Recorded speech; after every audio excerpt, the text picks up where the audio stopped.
तेन विबुध श्रेष्ठा गत्वा काशीपुरीं जगाम।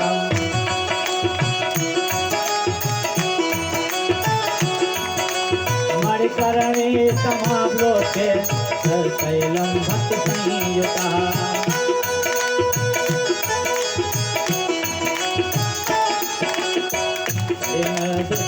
श्रेष्ठा गत्वा काशीपुरीं सुधा।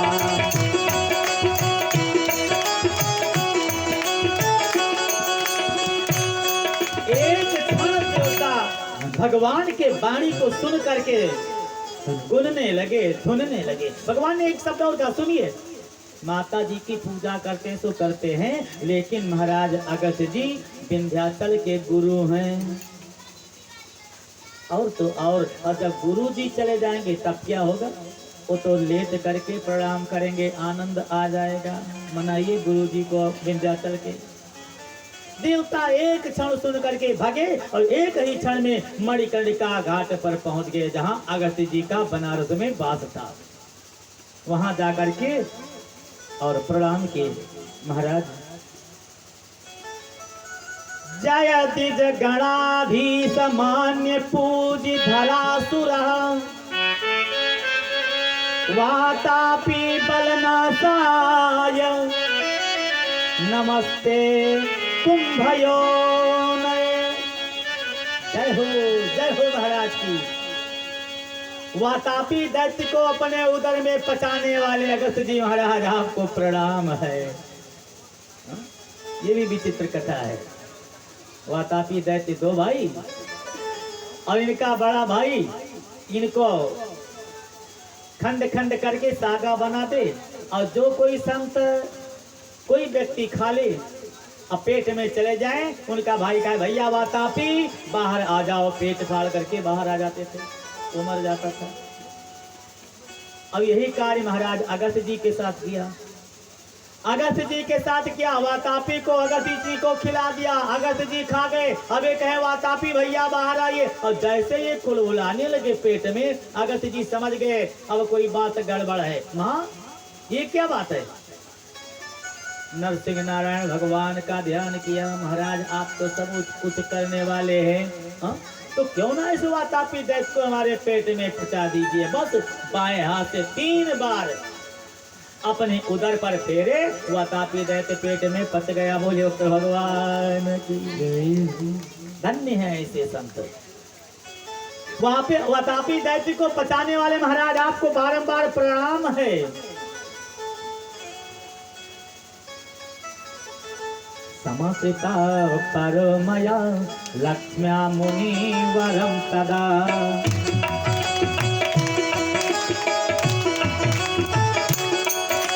चंदवत पतिता सर्वे प्रणेमो से पुनः पुनः।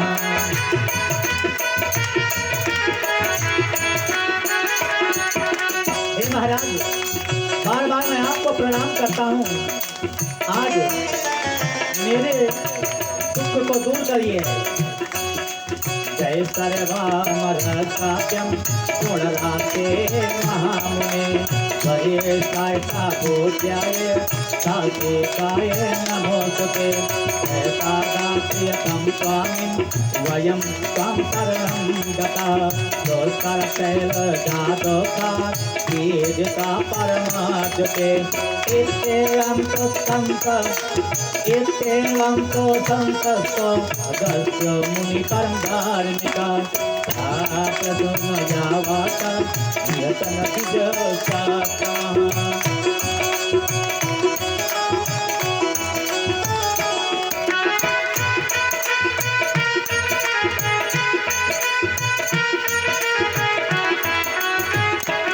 हे महाराज हम आपके शरण में आए हैं, और शरण में आए हुए का कल्याण करना चाहिए। रक्षा कीजिए। त्राहिमाम त्राहिमाम। अगस्त्य जी ने कहा बात क्या है? बातें बता दी। अगस्त्य जी कहते हैं आए देवताओं, भगवंता परम श्रेष्ठा देवासी भुवनेश्वर।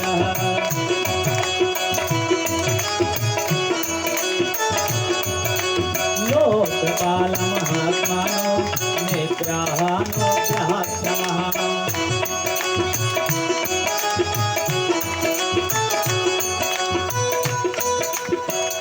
बोलिए भक्त भगवान की।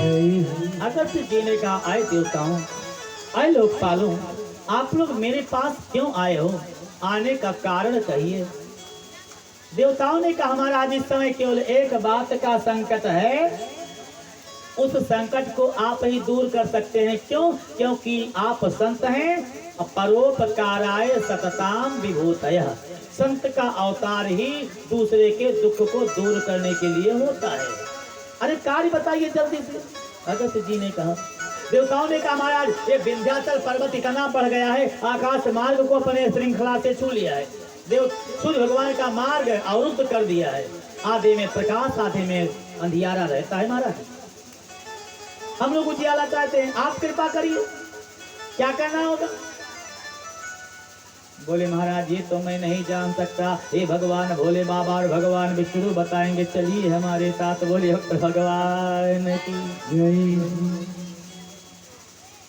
लाए अगस्त्य जी महाराज ने कहा, बोलो क्या कार्य है, क्या कर सकता हूँ? भगवान भोले बाबा और भगवान विष्णु ने कहा, एक काम करिए। क्या करूं? विंध्याचल पर्वत पर जाइए, आप उनके गुरुदेव हैं और वो डंडे की तरह लेट करके प्रणाम करेंगे। आप उनके मस्तक पर सवार हो जाइए, उत्तर दिशा से दक्षिण दिशा को चले जाइए और बोल दीजिए, बेटा ऐसे लेटे रहिए और जब मैं वापस आऊंगा तब खड़े होइएगा। बोलिए भक्त भगवान की। फिर भोले बाबा ने कहा, दक्षिण दिशा से आपको घूम करके वापस आना ही नहीं है, और यदि आप नहीं आएंगे तो विंध्याचल पर्वत ऐसे लेटे ही रहेंगे।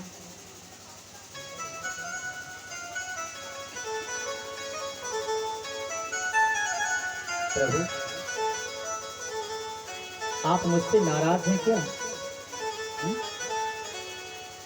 कहीं पूजा में कोई गलती हो गई? नहीं तो यदि नाराज नहीं तो आप हमको अपने चरणों से दूर क्यों करते हैं? काशी नगरी में आपका वास है, मैं वहीं रहता, और आप अपने नगरी से हमको दूर क्यों किए देते हैं?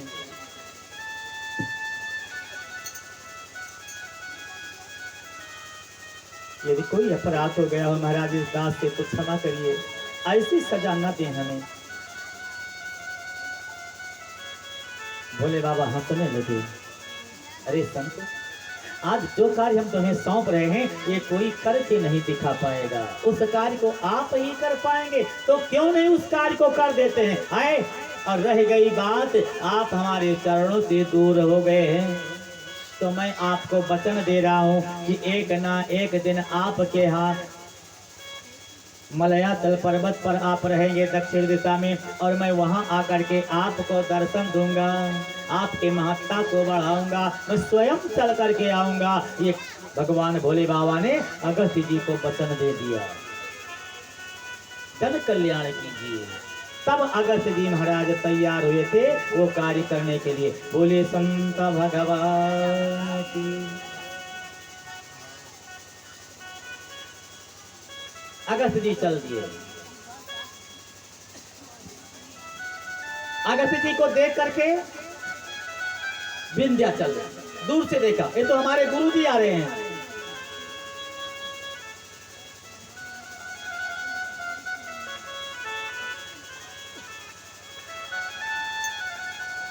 आइए गुरुदेव आइए। डंडे की तरह लेट करके प्रणाम किए विंध्याचल। सदगुरु के चरणों में प्रणाम करता हूँ, स्वीकार कीजिए दास की वंदना, स्वीकार कीजिए दास की वंदना, स्वीकार कीजिए दास की वंदना, स्वीकार कीजिए दास की वंदना। गुरुवर के चरणों में प्रणाम करता हूँ, गुरुवर के चरणों में प्रणाम करता हूँ, स्वीकार कीजिए स्वीकार कीजिए दास की वंदना। जय हो।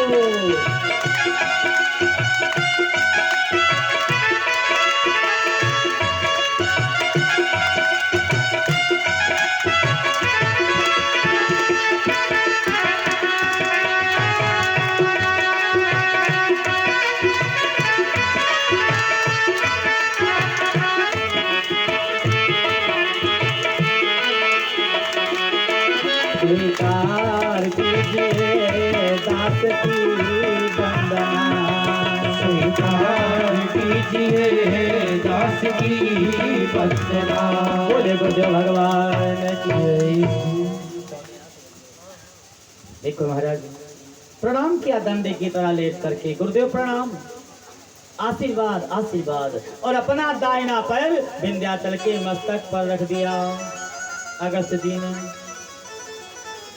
बेटा ये मेरे चरण रज की धूल, मेरे चरण की रज आपके मस्तक पर है। आपका सदा सर्वदा कल्याण हो। लेकिन मैं आपके इधर से एक बात मेरी मानना पड़ेगा। उत्तर दिशा से मैं दक्षिण दिशा को जा रहा हूँ, और जब तक मैं वापस नहीं आऊँगा तब तक आप यूं ही लेटे रहोगे। गुरुदेव भगवान की जय हो। ठीक है गुरुदेव, ये दास आपके वचन को मानेगा। महाराज, अगस्त जी उत्तर दिशा से दक्षिण दिशा को चले गए, आज तक अभी वापस नहीं आए, तो विंध्याचल पर्वत वैसे लेते हैं। ये गुरु की बाणी है। गुरु ने मना कर दिया, शिष्य कैसे इनकार कर दिया। कुछ दिनों के बाद भगवान भोले बाबा को याद आया, ओहो हमने तो एक संत को वचन दिया है, उत्तर दिशा से दक्षिण दिशा को गए हैं, वहां आकर के आपको दर्शन दूंगा, ये वचन दिया है। हा? अब क्या होगा, चलेंगे। तब भगवान भोले बाबा एक बार त्रेता युग माही, एक बार त्रेता युग माही, एक बार त्रेता युग माही, एक बार त्रेता युग माही। शंभु गयव को भजर सिपाही, शंभु गयव को भजर सिपाही। भोले बाबा उठ करके खड़े हुए। माता सती ने कहा, कहीं जाना चाहते? हाँ, होटल पर। क्या करने? कथा सुनने। मैं भी चलूंगी। चलिए, ध्यान देना, कथा सुने और ना सुनने का फल। जय हो।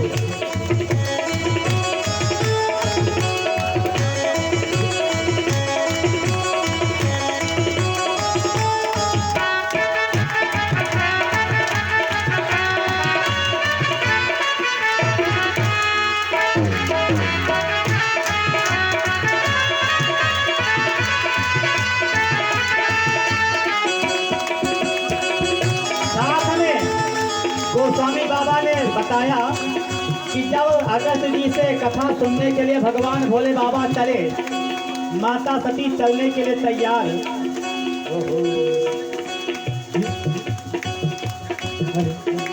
वो भी चल दी, तो बाबा ने तुरंत नोट कर दिया कि संग सती जग जननी भवानी, संग सती जग जननी भवानी, संग सती जग जननी भवानी, संग सती जग जननी भवानी। पूजे ऋषि अखिलेश्वर जानी, पूजे ऋषि अखिलेश्वर जानी। संग सती जग जननी भवानी, संग सती जग जननी भवानी।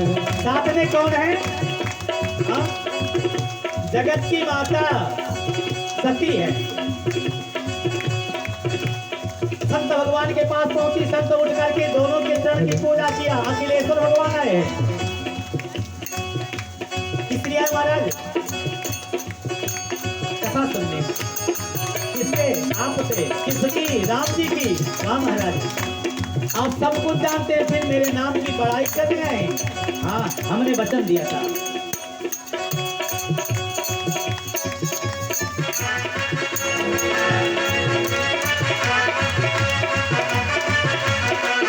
कथा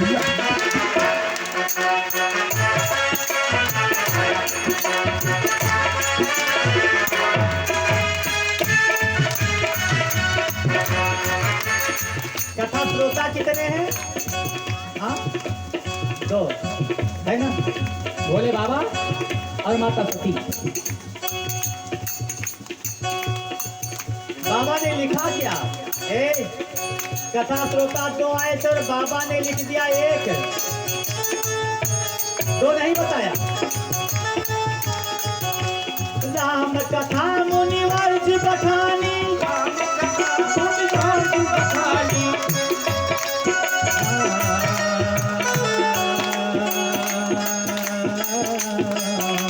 राम कथा मुनिवर्ज बखानी, राम कथा मुनिवर्ज बखानी, सुनी महेश परम सुख माही, सुनी महेश परम सुख माही, सुनी महेश परम सुख माही, सुनी महेश परम सुख माही, सुनी महेश परम सुख माही। देखिए बड़ी अजीब है बात है। हाँ? कथा श्रोता तो बाबा ने लिख दिया एक, सुनी महेश परम सुख मान। तो का हो, सती जी ने नहीं सुना कथा? हाँ? क्यों बाबा ने लिख दिया है? श्रोता दो थे और एक को बताया क्यों? सत्य है, भोले बाबा ही कथा को श्रवण किए हैं। यदि माता सती कथा श्रवण की होती तो सती जी का डिमोशन नहीं होता, प्रमोशन हो जाता। कथा सुनने के लिए चली, तब क्या बताया बाबा ने? जगत की माता जा रही है। अब कथा सुन करके जब चली,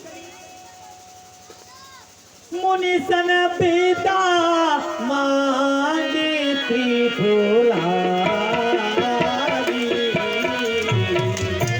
मुनि सन पिता मांगी थी फुलारी, चले भवन संघता कुमारी,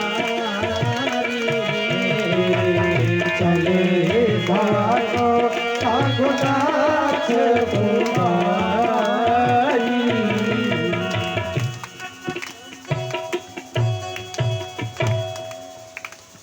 कथा सुनने के लिए आई, चली तब जगत माता। और कथा सुन करके जब वापस हुई तो दक्ष की बिटिया, प्रमोशन होना चाहिए, डिमोशन हो गया, पद नीचे गिर गया। क्यों? कथा ना सुनने का फल है। कथा में आई, बैठी रह गई, नहीं सुनी। अच्छा सुनी होती, आगे फिर परीक्षा है। राम जी जब जानकी माँ की खोज कर रहे थे, ये तो राम कथा में है, ये केवल दर्शाता हूँ। राम जी जब जानकी माँ की खोज कर रहे थे, भगवान भोले बाबा ने सोचा हमारे प्रभु अवतार धारण किए, प्रणाम करना चाहिए। अब प्रणाम कर लिए सच्चिदानंद भगवान कह करके। माता सती ने सोचा ये राजा के बेटे को प्रणाम किए, सब लोग इनको प्रणाम करते हैं, राजा के पुत्र को प्रणाम करते हैं, आखिर क्यों? ये कौन है? भोले बाबा को आभास हो गया। ये पूछती है कौन है, इसका मतलब कथा नहीं सुनी है। यदि सुनी होती तो पूछना नहीं पड़ता, क्योंकि सब कथा का वर्णन कर दिया था अगस्त्य जी ने। जासु कथा कुंभज ऋषि गाई, ये वही है जिनकी कथा अगस्त्य जी भी सुनाए हैं। नहीं नहीं, ये तो नहीं है।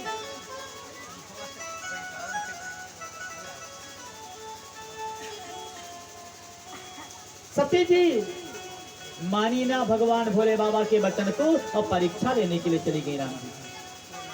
और राम जी की परीक्षा लेने में भी ये सफल ना हुई, विफल हो गए। इसलिए महाराज कहने का तात्पर्य क्या है? कथा सुनने के लिए आए तो प्रेम से कथा श्रवण करें, जिससे कल्याण होगा। और कथा के मध्य बैठ करके इधर उधर की बातें अशोभनीय है, उससे कल्याण होने वाला नहीं। राजा जनमेजय ने वेद व्यास जी से कहा, महाराज अब क्या करना होगा? बोले आपने जो नवाह यज्ञ श्रीमद देवी भागवत महापुराण कथा को प्रारंभ करवाया श्रवण के हेतु, बड़ी सुंदर यज्ञ है। यज्ञ शब्द का अर्थ होता है हवन। कुमारी का पूजन, उसके बाद आपकी यज्ञ संपन्न। व्यास जी ने कहा ठीक है, पूजन कुमारी पूजन करवा करके दक्षिणा दे दीजिएगा, आपकी यज्ञ संपन्न। और राजन अब कोई शंका हो तो बताइए। और जब तक राजा जन्मेजय कुछ कहना चाहते थे तब तक परीक्षित महाराज आ गए विमान पर बैठ करके जन्मेजय के सामने। बेटा, हाँ पिताजी। वैसे तो श्री सुखदेव भगवान के मुखारविंद से श्रीमद् भागवत महापुराण की कथा श्रवण करके हमें मुक्ति हो गई थी, लेकिन आपके मन में सांत्वना नहीं थी कि पिता की मुक्ति हो गई है। आपने देवी भागवत महापुराण की कथा सुनी तो श्रीमद् भागवत महापुराण के बाद में श्रीमद् देवी भागवत सुनना चाहिए। क्यों? क्योंकि जितनी कुछ शंका यदि बाकी रह जाए, कुछ शंका रह जाए भागवत में, वो शंका का समाधान देवी भागवत में हो जाता है।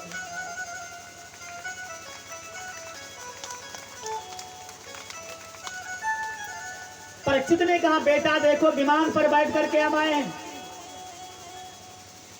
विष्णु के दूतों के साथ, और मैं आपके देखते देखते अब परम धाम को जा रहे हैं। आपने देखा नहीं था ना, अब देखिए मैं परम धाम को जा रहा हूँ। परीक्षित विमान पर बैठ करके और जन्मेजय के देखते देखते परम धाम चले गए। व्यास जी अपनी पूजा करवा करके चले जाते हैं। यज्ञ संपन्न हुआ। बोले भक्त भगवान की। अपने वाणी को यही विराम देते हैं। फिर जब परमात्मा की इच्छा, मेरे नारायण की इच्छा, माँ की इच्छा होगी, तब आपके क्षेत्र, आपके ग्राम, आपके नगर में पुनः आकर के भगवान के परम पावन पवित्र चरित्र को श्रवण कराने का अवसर प्राप्त होगा। आइए समस्त देवी देवताओं से सर्वप्रथम हम आदिशक्ति जगतजननी जगदम्बा महाकाली माँ से विनती करता हूँ कि माँ, कि आपका लाल आपके सामने उच्च आसन पर बैठ करके आपके परम पावन पवित्र चरित्र को श्रवण कराने की क्षमता नहीं रखता था, लेकिन आपकी दया से कुछ आपके बेटे ने अपने भक्तों को आपके चरित्र का रसपान कराया, उसमें कोई त्रुटि हुई होगी। माँ, अपने बेटे को क्षमा कर देना। व्यासपीठ पर बैठ करके व्यास जी से विनती करता हूँ, प्रभु हम आपकी इस पीठ पर बैठ करके आप भगवान के परम पावन पवित्र चरित्र, माँ के चरित्र को वर्णन कर नहीं सकता, लेकिन आपकी छत्र छाया में उपस्थित आपके पीठ पर बैठ करके हमने भगवान की कथा सुनाई। जो कुछ त्रुटि हुई होगी उसे महाराज क्षमा करना।